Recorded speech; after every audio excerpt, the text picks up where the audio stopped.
St. Thomas is a Caribbean cruise port with all the conveniences of America, naturally. In this video, we cover our usual port basics and some important tips we learned from our short time here. Let's get into it. I'm Troy, and this is the Port Lowdown. St. Thomas, along with St. John, St. Croix, and 50 other minor islands and keys, is part of the U.S. Virgin Islands in the Lesser Antilles of the Caribbean Sea, just 110 miles east of Puerto Rico. As part of a U.S. territory, St. Thomas offers the infrastructure and convenience Americans are used to, along with attractions like the popular beaches of Magens Bay and Coki Beach, which also hosts the popular Coral World, and duty-free shopping in the capital city of Charlotte Amalie.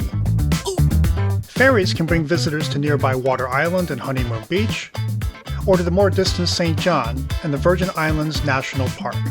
You land at one of two docks flanking Charlotte Amalie along the busy St. Thomas Harbor. Crown Bay to the west, and Havensight to the east.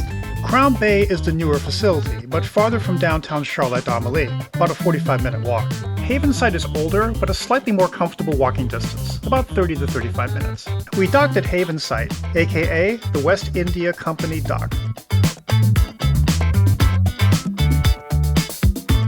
Tourists gathered both inside and outside this gate, where tourist info agents passed out maps. This is also where sanctioned taxis meet pre-arranged or on-the-spot rides. Now, taxis here are regulated with flat rates, but can be expensive as they charge per person one way. They're also cash only, so be sure to bring your US dollars, which is of course the official currency. Check our link in the description for official taxi rates. While there are ferries to both Water Island and St. John, none are directly at either port. The closest one is the ferry to Water Island from Crown Bay, 10 minutes walking from the dock. Getting to St. John requires a ride to the ferry docks at Red Hook, 20 to 25 minutes east. So if you plan to DIY to these places, plan your time carefully as you're likely going to need a round-trip taxi to the ferry docks. See the links in our description for full details on using the ferries for both Water Island and St. John. Car rental is another option, but double check that offices are open. These offices are right outside our ship. But we were there on a Sunday, but should that matter? It's 9:30 in the morning. Google Maps doesn't have any hours posted.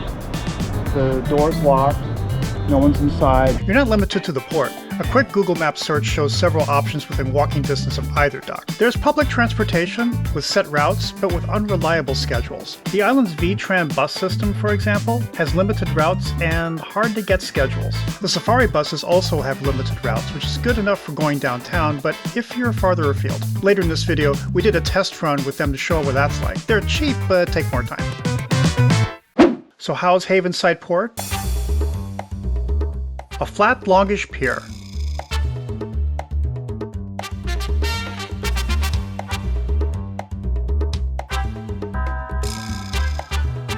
With a small ATM and restaurant at the end. Turn right and down the street and you'll find the Havensight Mall, the first of many shopping complexes you'll encounter.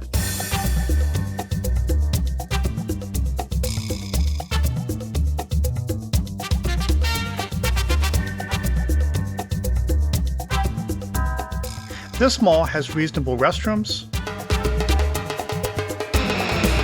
and a post office.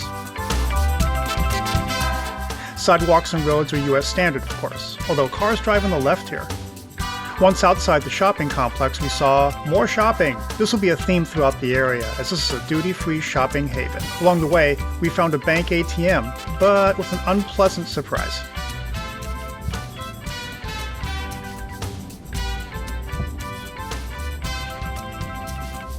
Oh my god. $650? No, say no. Given the high fees, we recommend stocking up on your USD before arriving, or pay with credit cards and save the cash for the taxis. Further down the street, you'll find a small pirate museum, a children's museum, and the SkyRide to Paradise Point, which, if you're not on an excursion and just wandering around, is a great way to spend an hour or so.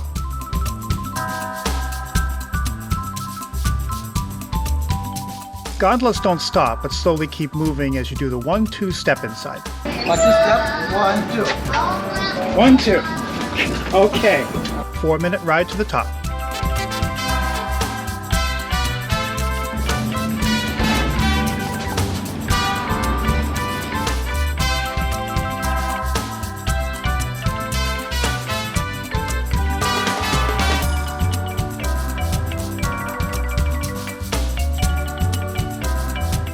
Now heading to town, instead of walking, we decided to sample the local safari bus.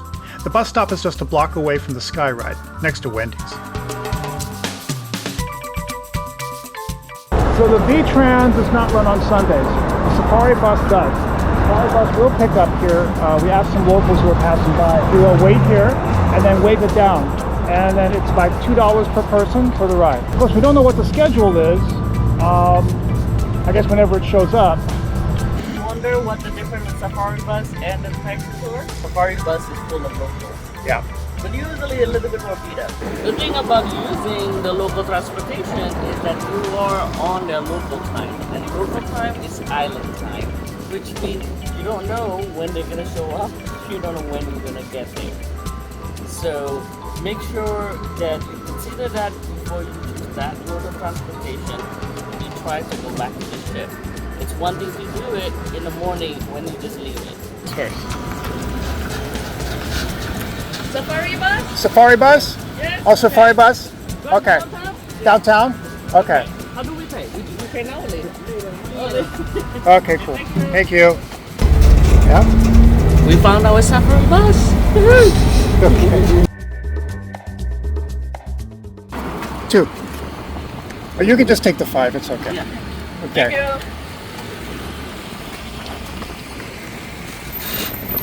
We came on a Sunday, which pretty much means this. Because it's 10:30 and it's kind of a ghost town, frankly. Town attractions like Fort Christian were also closed on the weekends. So this is what bare bones looks like here. Tourist stores, a few restaurants, and not much else. That said, there's enough stores open even on Sunday to keep a shopper busy. Oh, Turkish Grand Bazaar. Maybe they have my tea. No, they don't. No tea? Oh, no tea. Plus, the AC is a welcome relief. We decided to get a taxi back, which we called along the main drag here. Taxi going back to the ship. At $6 per person, the price hike is ultimately a convenience cost. Plus, their taxis are super fun to look at.